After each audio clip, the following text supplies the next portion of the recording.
Now, I've talked about this, and I've never played this. I'm going to play this before. I requested an interview with Sheriff Lamb. We got our wires crossed. We never did it. I'm taking this short interview out of context. I didn't watch this whole podcast. If you watch my stuff, there's a ton of stuff you could take out of context.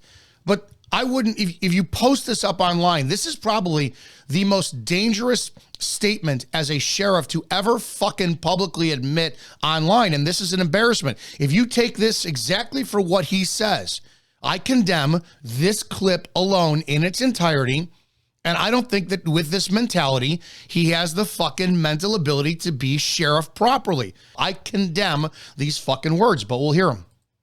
You get to carry a gun. You get to drive fast. If people get out of line, you get to rough them up. And that's the job? I'm like, sign me up. My neighbor says, hey, you want to go on a ride along? I'm like, sure, let's do it. How old are you? I'm 33 years old at this point. I go on this one ride along, and it was on an Indian reservation. We go on a graveyard shift. One of the calls we go on is a dad who had found a 20-year-old with his 14-year-old daughter. So the dad and the guy get into a scuffle. The guy runs out the back. I don't know why, but they let me out of the car. I'm out there armed with a flashlight and courage, walking around like I know what I'm doing. I walk up to this old abandoned travel trailer, and I see what I think inside of all this travel trailer is all this trash and clothes and just old junk in there. But I see what I think is a quarter size of skin in there. And I'm like, hey, I think this guy's in here. So they go in, move all the stuff. Sure enough, he's there. They grab him, they rough him up, tase him, put him in cuffs. I went home that morning and woke my wife up and I said, honey, I'm gonna be a cop. Wait a second. You get to carry a gun. You get to drive fast. If people get out of line, you get to rough them up. And that's the job? I'm like, sign me up. That's fucking domestic terrorism. And I don't give a shit what the crime was before. The beauty about being a cop is you have to have the amount of self-control to fucking not be an animal or a dog that administers punishment and abuses due process or the Constitution. How do you swear an oath to the Constitution and then go online with a raging fucking hard-on that you're looking to abuse people? I condemn this. I think this is the shittiest example of law enforcement, but the American public fucking loves this. They salivate this like a pack of savages themselves. They're dumb. They're unintelligent. And this is where the public is going to wind up continuing their disdain and non-support for police. I don't get it. Again, we don't educate our public that says it doesn't matter. The guy could have raped a fucking entire daycare nursery of toddlers. And the second he surrenders, the cop's job is to take him into custody, no matter how emotional they feel, no matter how much it's hitting somebody. My daughter's fucking 6 months. My son's 2 years old. And they want to take the life of this person. You have to respect the fucking law.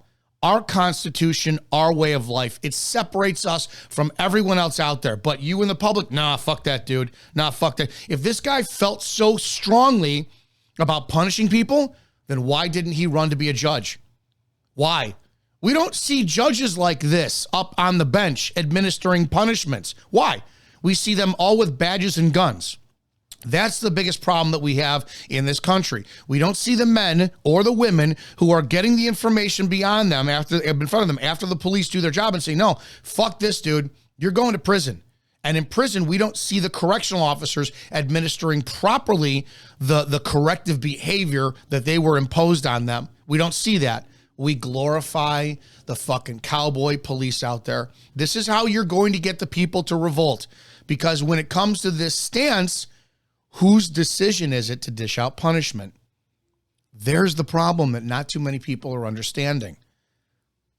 If you've got grandma crosses the street against, I don't know, a fucking red light, and she broke the law, and I don't know, I'm having a bad day. I'm like, fuck you, grandma. You remind me of my grandma used to fucking beat me, and I put her in cuffs a little too roughly.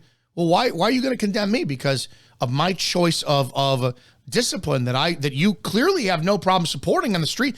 Well, it's a person who's a pedophile versus a grandmother across the street. Well, that's subjective. Wait, why is that crime more important to you than mine is to me?